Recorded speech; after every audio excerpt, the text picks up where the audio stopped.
Hey now, hey now. Hey now. Hey now and a hey now. Let me get situated here. Hey now. And a hey now. And a hey now. And a hey now. Welcome to a Thursday edition of the line. Yes, sirree. One more day before the end of the week. And I heard Dixon say this morning that this week has flown by. I disagree. Feel like it's been a long friggin' week, and I don't know why. It's been a long. It's probably because next week is my vacation deal, which is not. I'm not on vacation the whole week. I'm just 2 or 3 days. I'm on vacation, and then I come back and I work a couple days, and then we do a little Christmas. I come back a couple more days, do a little New Year's, and then we come back hot and heavy at the beginning of the year, which it's gonna be good. So first off, I think I found the solution for my car issue. I just took that piece of rubber and I just kind of stuffed it back in the window, and it hadn't come out since. Okay, so it's still not flapping around then. Okay, Yeah, that's but good. my experts like Steven at Work Trucks and Ryan at Gunther Body Shop, they both told me just hey, cut that bad boy off and let her rip. You'd be fine. Because it's not the full. After I went and examined it, it's not the full piece that kind of presses up against. Like it's a larger piece that's kind of got the part that's against the window, and then it kind of curves down and comes back up with another flap on the other side. So this one's not directly against the window. Oh, okay. It is part of it, but it's kind of the end of it. So like if I were to rip it off, it's probably not going to be that big a deal. But just for the sake of replacing it, I'm probably going to replace the whole thing at some point. I have to order it, and it'll have to come from probably Mars or something, and I'll get tariffed for it, and it'll be a whole thing. So, but that's good. That's seemingly solved for now. Trans Siberian Orchestra last night. Yeah, what did you think? The Trans Band. So I thought it was pretty cool. I mean, I wasn't necessarily blown away by it, but not because of I thought the show itself was good. Like the presentation, and I like the fire and the lights and the different things. Like they did really good with that. The music, however, I ain't gonna lie, I don't really like Christmas music. And I know that makes me sound like I hate Jesus, and I don't want to promise he's my Lord and Savior, but I just Christmas music is just not my style. I don't know. And so because it was a Christmas theme at this concert, I was kind of like, yeah, it was like I was just waiting for like some explosions to go off instead of waiting for the next song. But they did good, very talented people. They did a phenomenal job, and I know that's a lot of different people. That's their speed, and I saw people commenting on my Facebook about how they went, and it's a good show. I think the prime entertainment for me, like there was a couple moments where they did things like with some drones, and then the way they do the lights and the whatever was really cool. But I really got focused in on this one chick that was like on the second row.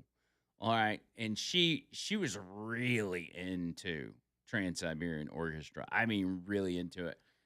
And so the median age for this concert, I didn't know what to expect, but I would say the average age is probably somewhere around 55 or 60, Yeah, I could see that.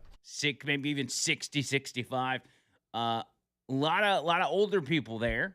And I didn't, I'm not necessarily surprised by that, but I didn't expect it. And so because of that, you didn't have a lot of standing. If you go to some of these other concerts, people are like standing the whole time, jumping up Right. and down, singing Yeah. along. There's not much to sing along to with these songs, by the way, because where some of them, I didn't know most of the songs. Like they were kind of, unless they had just put them like remade them in their own way to where I couldn't tell what it was. There was very few songs where I'm like, oh, I know that Christmas song, like maybe two or three. But anyway, so it's not one of those concerts where you stand up and jump up and down and sing along. So everybody across the arena is sitting for the vast majority of the concert. Right. And there's nothing wrong with that. You're sitting there and enjoying it. It's a show. And everybody's sitting down except for this one chick. And she is in the second row. And the entire time she is jumping up and down. And she's rocking and she's flailing. And her arms are going all over the place. And she's even got really long hair. So that hair's whipping all over the place and hitting people all around her. And I thought, wow, those people around her have got to be pissed. They have got to be pissed, especially the people behind her. Yeah, who are getting a full show of hair. Yeah. And so I videoed her for a little bit and kind of documented, which I'll play on the podcast tonight. I documented her journey throughout the. Oh, I'll definitely have to be watching that one. Yeah, throughout her journey there at the concert. And at one point, I noticed that, again, she's on the floor, in the floor seats on the second row. And at some point, she ends up in the back. Like, there's kind of an open area in the back behind the floor seats. And at some point, she ends up back there with a guy, I guess maybe her boyfriend or husband. And now she's back there rocking out. And she's dancing, and she's doing a whole... And I thought they probably told her, hey, we can't see you. You're going to have to get out of here. Yeah. She wasn't about to give up that good time she was having, so she took that good time to the back. Okay. And I can respect that. So that was an entertaining part of it. But yeah, I don't have any complaints. I don't want to sound like I'm complaining about it. It was a date night that Trish and I desperately needed, so we accomplished that.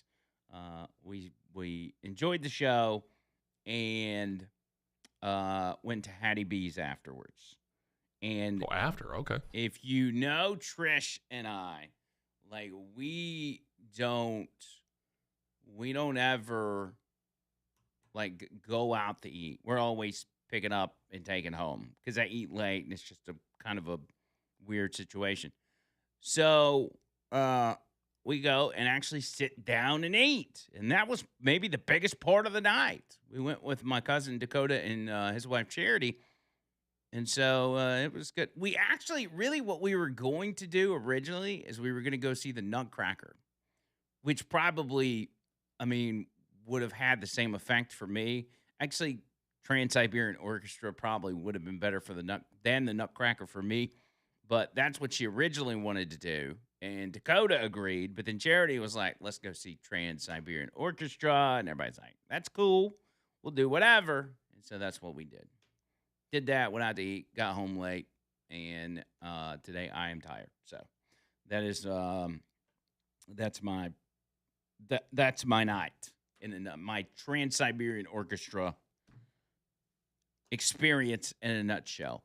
Also, P. Diddy, my young 15-year-old, is out at UAB today practicing with their band. He got an invite to do some sort of concert series with UAB. So I want to wish him luck in case he's listening, in case he's on his way. Gets to skip school for that, too, which is a big deal.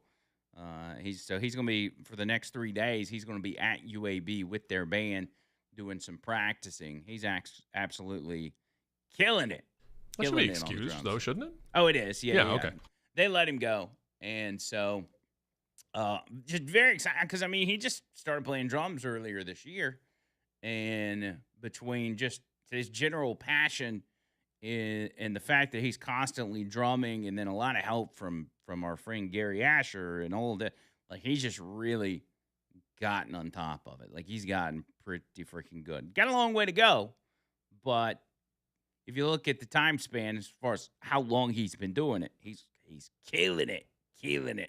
All right, let's see. Hey now, roll call. Who we got today on the early birds? We got Jeff and Leslie with a hand out. By the way, I think Leslie's birthday was yesterday. So happy birthday, Leslie. Happy birthday. Mike from Canada in early as well, which puts number one on this Thursday. Winner of the Hey Now roll call. It is Dale! Hey now, Dale! Hey now! Hey now! Hopefully it's not Dale Jackson. Well, it's not Dale Jackson. Dale Jackson would never listen to my show. Hammer at number 2 and Maggie at number 3. Then you got Jeremy, Jesse, Austin, Jay. You got Brian. Hell yeah, Ricky, grumpy old goat. You got Jeff with the J's and Josh and Ron in Texas.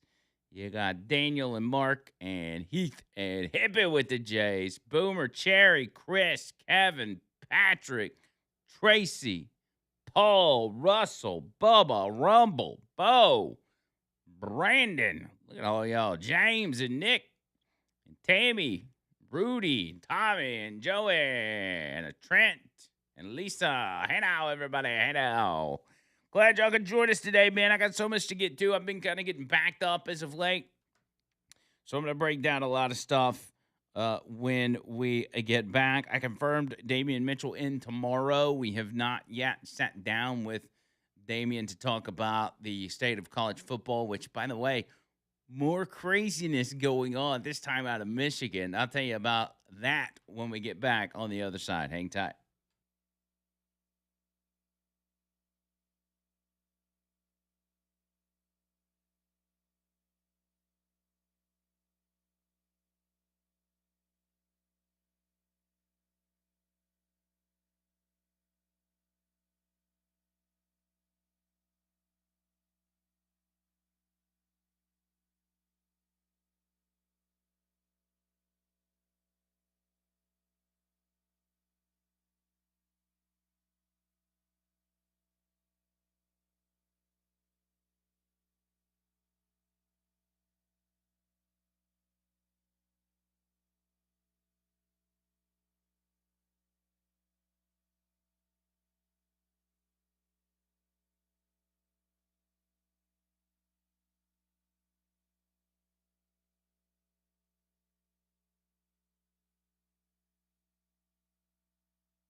I'm also hearing that it's Bubba's birthday from Work Trucks, the owner of Work Trucks. So happy birthday, Bubba. I'm all about, I love some Work Trucks, man. Absolutely love those guys. They're the best. The best. Steven and TJ and all those guys down there. Number one. Number one. All right, so let me Let me go ahead and get this out of the way. I was gonna save it until tomorrow when Damien's here, but it's a hot story right now. So there is a what's the Michigan coach's name? Sharon Moore? Moore, yeah. Sharon Moore. He is a guy that was an assistant coach that took over when Jim Harbaugh left. Didn't Jim Harbaugh left? He left in 2020, right after they won the national championship. So, which wasn't the last one; it was the one before. One before, and he's now with the Chargers in the NFL. Right. He got in trouble. There was some recruit contacts, something. I don't know what it was. I know Michigan was cheating, absolutely. Especially back in 22, they were spying on teams and sharing it with their buddies and all this kind of stuff, and that's why he left. He didn't want to get in trouble, so he leaves, go to the NFL, and Sharon Moore takes over. Who was an assistant coach at the time. He takes over, does all right with Michigan, I guess. And then it comes out, I guess, yesterday that he has been having an affair with one of the staffers by the name of Paige Shriver. Young girl, I guess, in her 20s.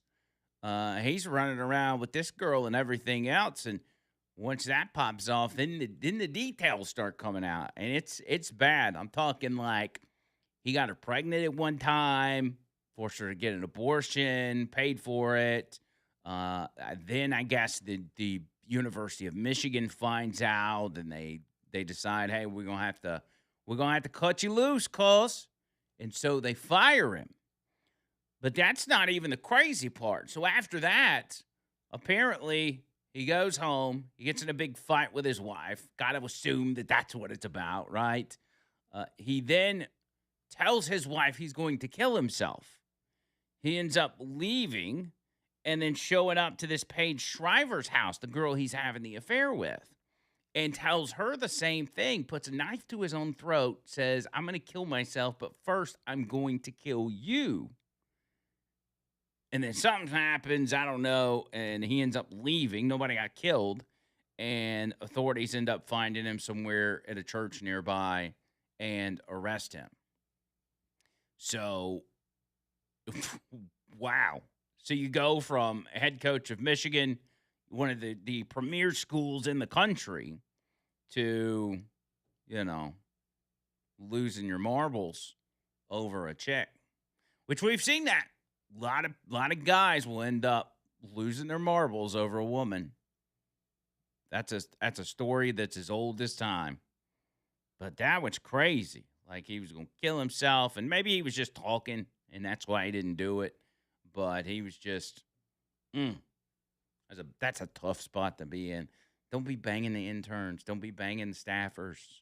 I mean, that's an easy one to remember, guys. One would think. Well, you should see the interim coach they've hired, because I think they play Texas in the Cheez-Its Bowl. Something like that, yeah. That dude, he ain't banging any staffers. No. He's not going to be running up and down the sideline either. No, he's not. No, he's not, man. He's a biggin. Not that big people couldn't, do, whatever. I'm just saying. He just doesn't look like the kind of guy. He looks like an honest guy. Guess we'll find out. Yeah, I guess we'll find out. So now Michigan's on the search for a coach, which just adds, I don't guess it's too bad for Michigan, because everybody who wants a coach, I guess prominent schools, they've already got them. I mean, I don't know that we've seen the coaching carousel move at this pace before. Like, for instance. No, this one moved pretty quick, save for Penn State. Yeah. You had LSU, Ole Miss, Florida, Kentucky. Does Kentucky have a coach yet? Didn't they fire Mark Stoops? They did fire Stoops, though. Who is the other SEC team? Auburn, obviously. Yeah, they got theirs. All of them, except for, I don't know the status of Kentucky, but everybody else found a coach. Yeah, UAB fired. They got their coach. Yeah. Penn State's got their coach now. They got him from Iowa State. Iowa State, like 30 seconds after he was announced that he was gone, they hired their coach. Dang. So, I mean, it's all rapid fire. And, of course, here's the thing. Now with more fired, all those people who are trying to stir up stupid stuff are saying, oh, Kalen DeBoer's going to Michigan. Chill, people. Yeah. Just chill. Is that just the new thing? When there's an opening, Kalen DeBoer's leaving? I guess. You know, I mean, don't get me wrong. DeBoer's got pressure on him being in Tuscaloosa, but I got to imagine he knew that was going to be the case when he got there. Like anything short of excellence you're gonna get reamed by the Bambers because they're used to success. They're used to Saban. And here's the thing: if you don't like that kind of pressure cooker, going from Alabama to Michigan, not exactly going to be cooler. Should have got that UAB job while There it was you go. open, Coles. Yeah, you want to get out of the pressure cooker, drop down. Should have went from Tuscaloosa to Birmingham, Coles. You missed a real opportunity there, buddy. Yeah. I don't know. I think it'll be fine. I mean, it's just I think people's expectations need to change. And again, Damien's going to come in tomorrow. We'll talk about it. But expectations need to change as far as how you view a team that is at the top of the heap, because the diversity of college football now and who can win on any given day has completely changed.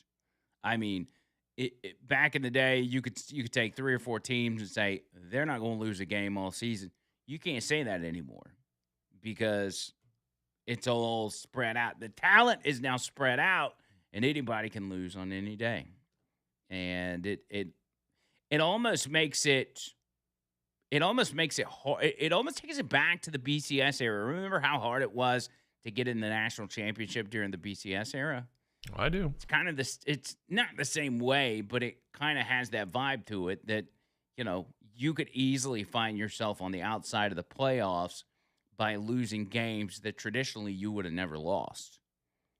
You think Alabama, Oklahoma. Nobody thought Alabama was going to lose to Oklahoma, or Texas Texas A&M losing to Texas. Yeah. You don't know, man. You don't know. I will say this. So, saw this story yesterday out of Polk County, Florida, and it was about 8 Pennsylvania high school football players that were down in Polk County for a game that they played. After the game, they Ubered from their hotel to the local Dick's Sporting Goods store. And those 8 players commenced to shoplifting a couple $1,000s worth of merchandise, almost like an organized crime ring. And if you do that in Polk County, you ain't going to get away with it because the sheriff is Grady Judd. So Grady Judd held a press conference and explained exactly what happened. I want to play that for you when we get back on the other side. 545-9950. Hang tight.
on me.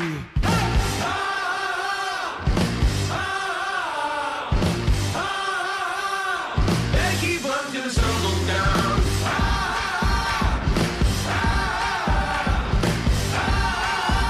Don't chase that moon till the blood come out. So, Polk County Sheriff's Office announced the arrest of 8 teenagers caught trying to steal more than $2,000 worth of merchandise from a local Dick's Sporting Goods store in Posner Plaza, Davenport. The teens who are from Pennsylvania are members of the Philadelphia youth football team, the United Thoroughbreds. Thoroughbreds is your mascot? Like, what is that? Is that a horse? Horse. They were in Polk County participating in the Prolifics Nationals tournament. So obviously a good team. Like they're in some sort of big-time tournament in Florida.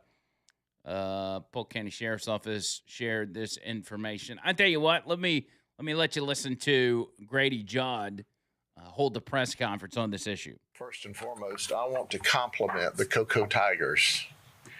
They won the championship after finishing the season 15-0. It was the Atlantic Coast Youth Athletics Association. And they beat the Thoroughbreds 26-6. I mean, they didn't just beat them, they ran over them.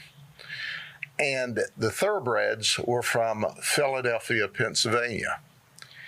So, Cocoa Tigers, you did it the right way. That's teamwork with great young men doing the right thing. Now I want to introduce you to 8 of the Thoroughbreds. And here they are. You look at the Thoroughbreds and you find out what were they doing. What were they doing on Saturday morning? Well, let me tell you what they were doing. They Ubered from where they were staying. They had come from Philadelphia, Pennsylvania, down to the Dick's Sporting Good in Posner Park. Not only did they Uber down there to shop, they had no intentions of paying for their product. So they came into the store in 2 groups, and they began to systematically steal product. And that's exactly what they did. They stole, and they stole, and they stole, and they stole, and they stole. Yeah. How do you like that?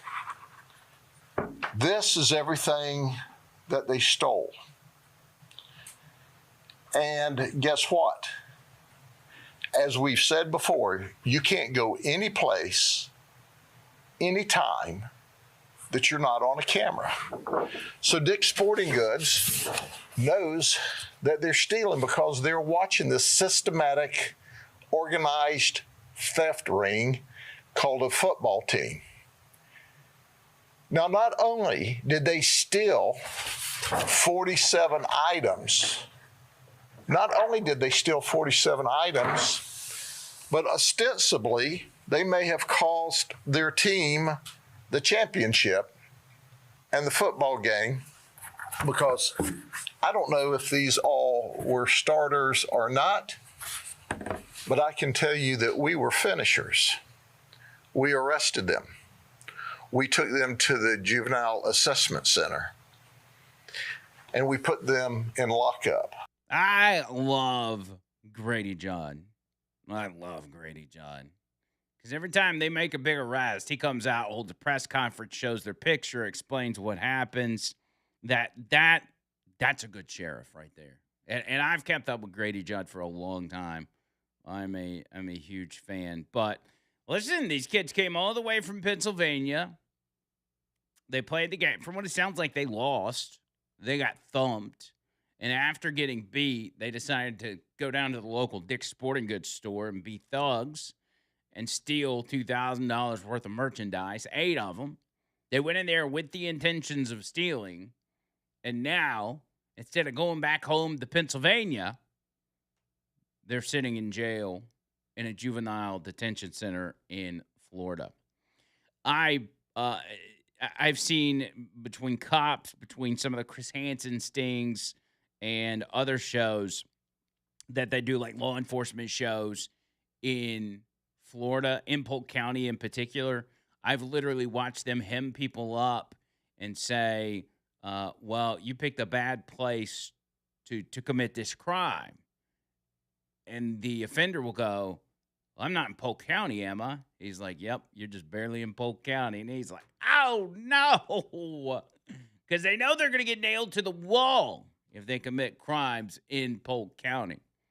And because of that, guess what? Crime has gone down tremendously. Grady Judd has built a reputation of FAFO if you are a criminal. You want to screw around here, you're gonna get locked up, and they're gonna throw away the key, cuzzy. That's what's gonna happen. Noto Roofing bringing you this part of the show. NOTOroofing.com. NOTOroofing.com. Our roofing guys, free roof inspection with a complimentary roof tune-up. Yes, sirree. That's all yours, man. All you got to do is reach out to them, let them know Andrew McLean sent you, and get that free roof inspection. Everybody needs to get that done. Every single one of y'all need to get your roof inspected. Whether it's your house, your barn, your building, your business, whatever it is. Get it inspected. It's part of responsible home ownership. 205-848-2299. It's 205-848-2299. Online, NOTOroofing.com. Oh, looks like University of Michigan put out a statement. Following an investigation, credible evidence was found that Coach Moore engaged in an inappropriate relationship with a staff member. This conduct constitutes a clear violation of university policy, blah, blah, blah, blah, blah. There's a lot of pictures of them together. Have you noticed that? I have noticed that. He's being very, very, well, certainly not covert when it comes to, playing around. Oh, and he was wearing, I guess he was at a different school. At Central Michigan. Yeah. He was married with like 2 or 3 kids, too. Probably not anymore. That's bad. That's a bad situation, buddy. You don't want to be in that spot. Okay, over to Washington. A lot going on Capitol Hill today. I think Kristi Noem is in a hearing where lawmakers are questioning her on global threats. It's a partisan, rah-rah, look at me, let me get a sound clip to put on X type of thing. There's not going to be much to it, so I'm not going to bring it to you, but there will be other things. Oh, also, I think Tyler Robinson is set to make his first in-person court appearance today, if I'm not mistaken. So we're going to keep an eye on that as well. But Washington. So yesterday, the House passed a $900 billion military defense bill where there are some questionable, and by some I mean a lot of questionable dollars being spent in this defense bill. The representatives voted to pass a negotiated version of the National Defense Authorization Act yesterday, sending the Pentagon spending bill to the Senate for final approval. The bill was negotiated with Democrats in the House and the Senate, resulting in a bipartisan vote that some MAGA firebrands opposed. I don't like bipartisan. I'm not going to lie. Everybody thinks, well, Republicans and Democrats need to come together. Democrats have no intentions of doing the right thing. So if you propose something that they like, it's not good. But I'll go ahead and tell you right now.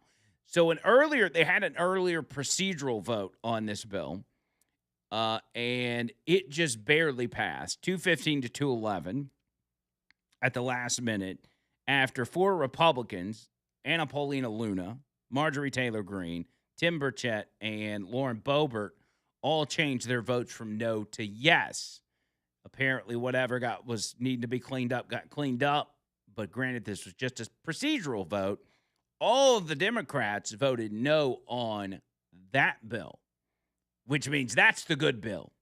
But it didn't stay that way because House and Senate leaders combined their own versions of the legislation into one negotiated package, meaning it should face smooth sailing through the Senate and to the desk of Donald Trump.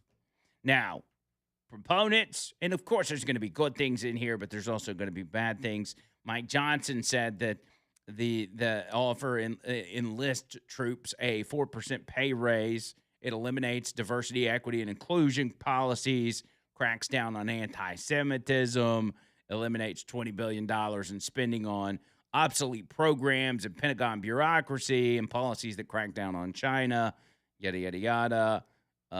It also includes non-defense provision that would mandate FBI disclosure when the Bureau was investigating presidential candidates and other candidates for federal office. Okay, this sounds like good things, but not all Republicans were on board. With 18 Republicans were voting against this bill, and 115 Democrats in the House voted for this bill. That's the problem. And one of my favorite representatives in the House, if not my favorite, is Tim Burchett from East Tennessee. Tim Burchett just says it like it is. And he don't have a problem working with Democrats as long as Democrats have good intentions. Democrats as a whole, absolutely not. But sometimes he can find some middle ground with some of them individually, but it's rare. But Tim Burchett is the real deal. Like, he's an honest guy. He went into Washington, D.C. as an honest guy, and he has stayed as such. And I'm a big fan of him. Wish we had him in the state of Alabama. But as he left the Capitol after this was voted on, he took to social media and explained what exactly happened. Hey, everybody. Tim Burchett just leaving the House floor. Big vote tonight was the NDAA, National Defense Authorization Act, and it was $900.6 billion.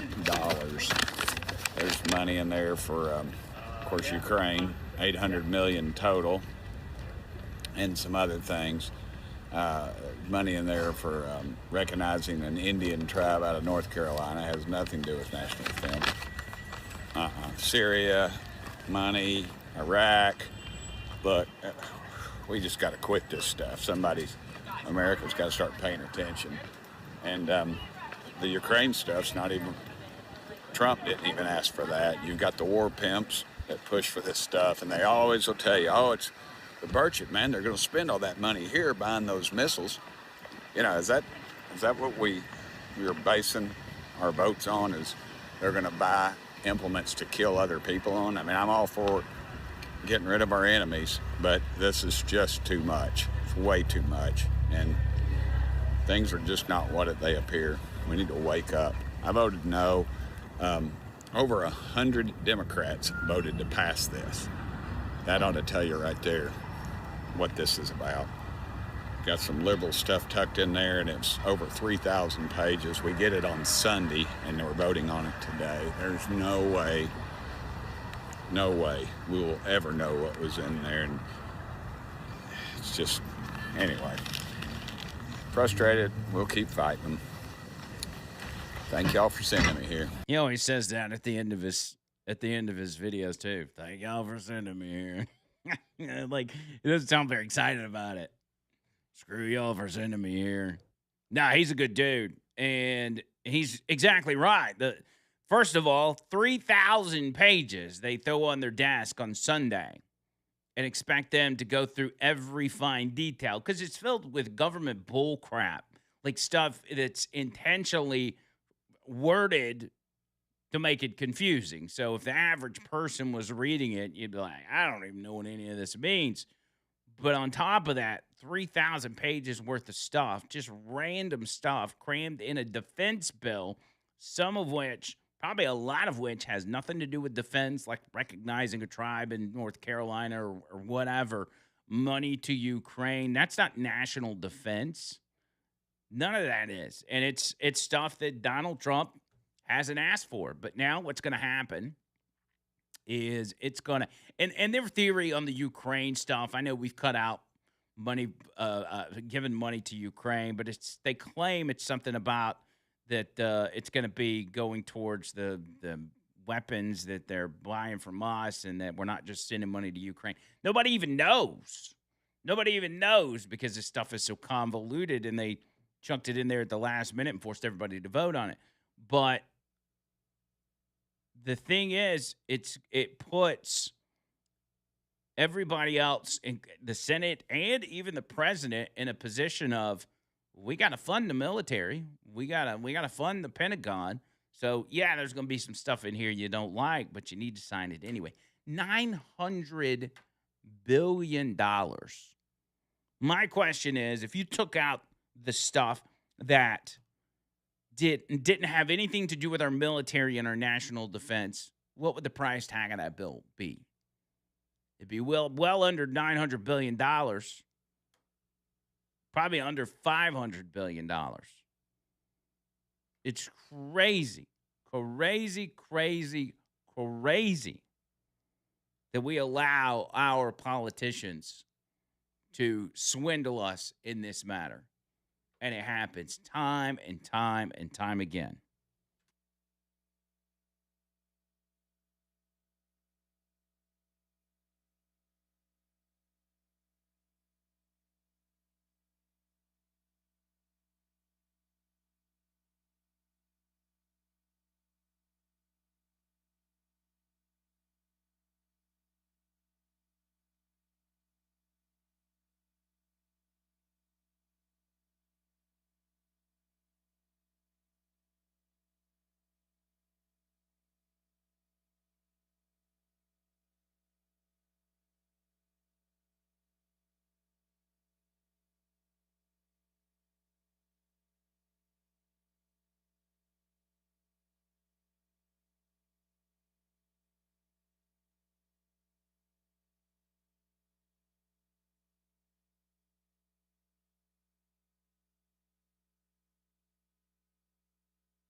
When it comes to defense, when it comes to our military, a lot of focus has been on that based on what's happening in Venezuela. We know about the drug boats. We're up to, 22, 23, 24 drug boats that we've blown up. And the more we blow them up, the angrier the Democrats get. But who cares? Keep blowing up the drug boats. Now we know that the military had seized a Venezuelan oil tanker, which got reported by Bloomberg yesterday. U.S. Coast Guard, with the help from the Navy, seized the oil tanker off the coast of Venezuela. And this is pretty cool video. So the Trump administration released the video of it. And, I wondered, like, why does the Trump administration continue to release these videos as they combat this stuff from Venezuela? And I think twofold. I think one, it's to send a message and let the world know that we ain't effing around. But the other thing is that I think Trump is trolling the Democrats and forcing them to watch this stuff because they are going to continue to side with the Maduro regime. They're going to continue to side with the drug traffickers. Like they're just, he knows that's what they're going to do. So he just lofts it out there and says, hey, best of luck to you. So Trump said on Truth Social, he said, we've just seized a tanker on the coast of Venezuela, large tanker, very large, largest one ever seized action. This may not be on Truth Social. This may have been an exact quote. He said, and other things are happening. So you'll be seeing that later. And you'll be talking about that later with some other people. You see, that was at the White House roundtable. So yeah, he's saying, hey, we're putting this out there. You're going to be talking about it, yada, yada, yada. He said it was seized for a very good reason. They said on, I guess this was in an official press release, today, the Federal Bureau of Investigation, Homeland Security Investigations, and the United States Coast Guard, with the support of the Department of War, executed a seizure warrant for a crude oil tanker used to transport sanctioned oil from Venezuela and Iran. That's from Pam Bondi. For multiple years, the oil tanker has been sanctioned by the United States due to its involvement in an illicit oil shipping network supporting foreign terrorist organizations. The seizure, completed off the coast of Venezuela, was conducted safely and securely, and our investigation alongside of the Department of Homeland Security to prevent the transport of sanctioned oil continues. The video that they released has Mama Said Knock You Out playing in the background, which I love, by the way. I love when they add music to this stuff because it just makes it even better. I remember back in the day, like WWE would do these pay-per-view promotions, and they would take all these different clips from these wrestlers fighting each other, and they'd put some banger on the backside and like have this music playing, and it makes it look so much better. And that's what I think they need to keep doing. Keep it up. Keep it up. Kash Patel said today, the FBI and our partners executed a seizure warrant for a crude oil tanker off the coast of Venezuela used to transport sanctioned oil to Venezuela and from Venezuela to Iran. The tanker has been used in recent years in an illicit shipping network, blah, blah, blah, blah, blah, supporting foreign terrorist organizations. So that's what was going on. I mean, Venezuela, who's trying to stay afloat now, is trying to use this tanker to ship their oil, because they got a lot of oil, over to Iran, which is then going to support the terror networks and everything else. And we've already sanctioned them. We're like, no. You can't do that.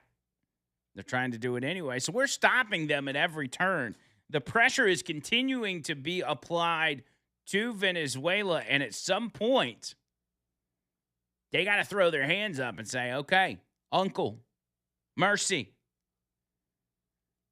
But how long is that going to take? I don't know. I think it's going to happen sooner than later. Because Venezuela knows good and well they can't go toe-to-toe with the U.S. and that they're basically boxed in. Now it's just a matter of when you give up. Just let us know. Let us know when you quit. We'll be right here waiting on you in the good old U.S. of A.